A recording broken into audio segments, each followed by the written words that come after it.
Thanks everyone for attending here. I'm the Vice President of Exploration for Scottie Resources. My name is Thomas Mumford, and I'll walk you through our corporate presentation here a bit faster than normal. I'll be making some forward-looking statements. You can get a copy of this presentation on our website. Our capital structure. So we're right now sitting with just under 50 million shares outstanding. We've got 7 million in hard dollars in the bank right now, and we've been largely flat for the last year. We've got some new exciting things happening with the company, and looking forward to kind of explaining where we're at and where we're going with those.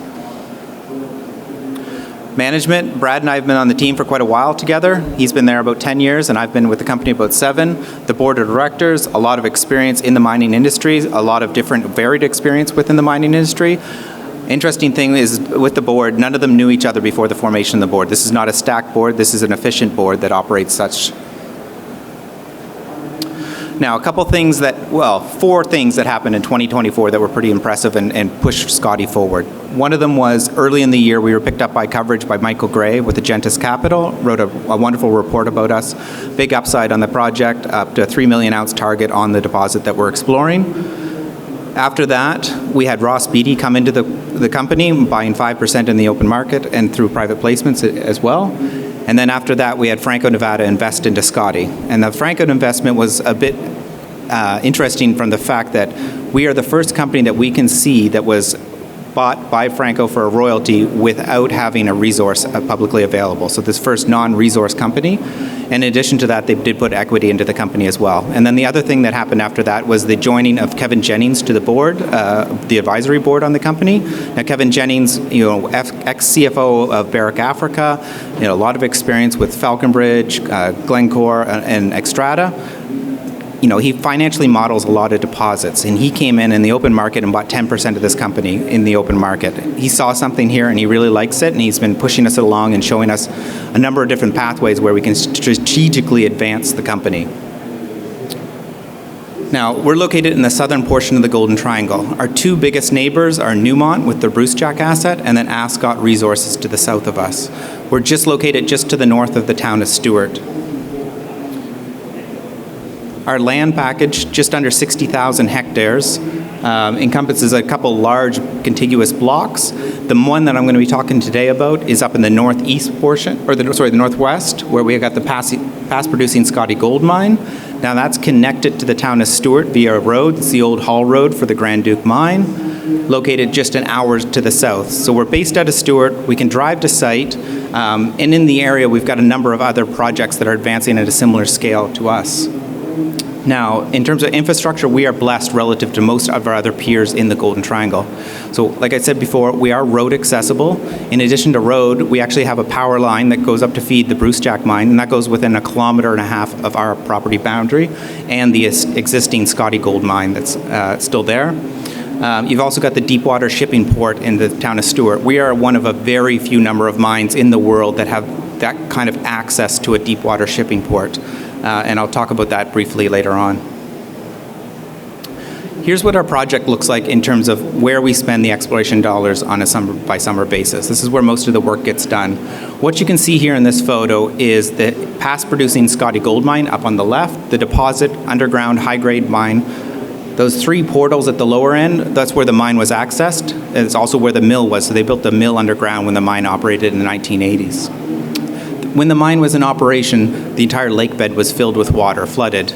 Now that was dammed up by a glacier to the south called the Salmon Glacier. The retreat of that glacier has caused that entire dam that lake to basically evacuate since the late 1980s, and all you're left with is little puddles and streams, which has shown a lot of exploration upside on the project. The 3 points of exploration upside are: 1, you can look for the extension of the veins at the old Scottie Gold Mine underneath that lake bed and explore there. The tailings are now exposed at surface. There's 2.1 grams per ton on average in the tails themselves. But the bigger point is the Blueberry Contact Zone. So this is a discovery that we made in 2019, have been progressing for the last number of years. That actually has been shown to progress down under that lake bed, and so we can explore under that lake bed that wasn't accessible in the 1980s when this mine is in operation. Now the Scottie Gold Mine, we're looking in plan view, looking down on top of the deposit here, produced for just 3.5 years. The problem with the mine was they took a $20 million loan out, paying 22% interest in 1981 to get the mine up and running.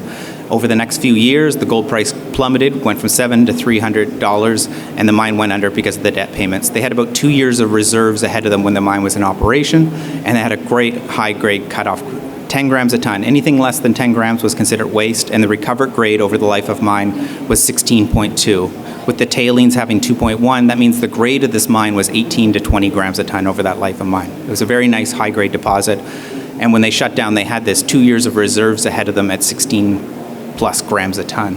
So we came into this project in 2019, started drilling it, trying to show there was a larger resource.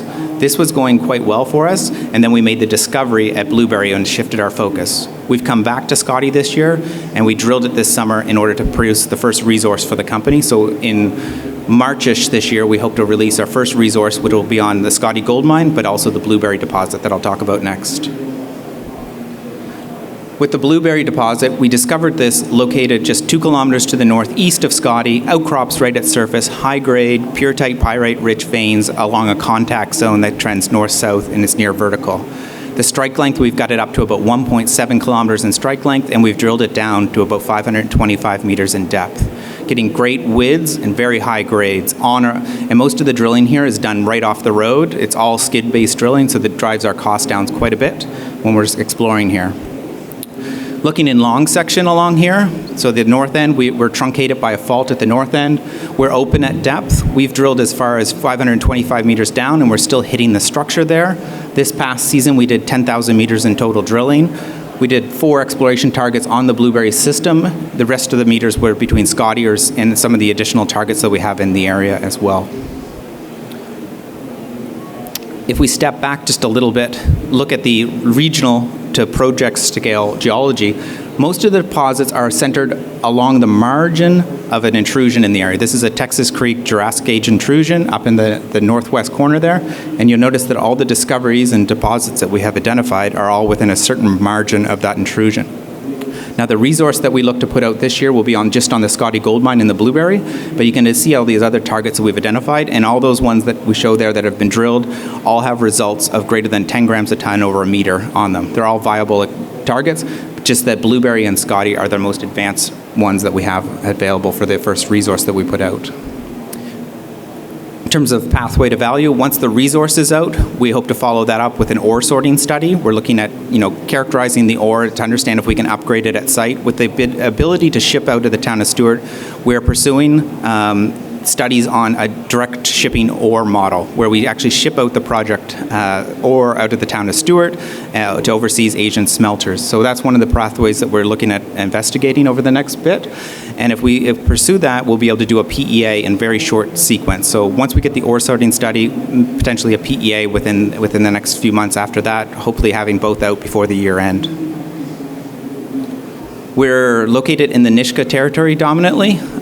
Great First Nation partner. We have many workers at site, very motivated in the area. This would be their first operating mine after Ascot, if Ascot's able to succeed and turn back on. So we are in an area where we can get things done. We're on a brownfield site. We have an existing mine permit. It's in care and maintenance and would need to be amended in order to get back up and producing, but we're in a great position in that regard. I was rushing through that because I didn't know how much time I was going to have, but our booth is just outside if you want to stop by after and give us a few more questions. Appreciate anything you have to add to our story, and we look forward to speaking to you all. Thank you.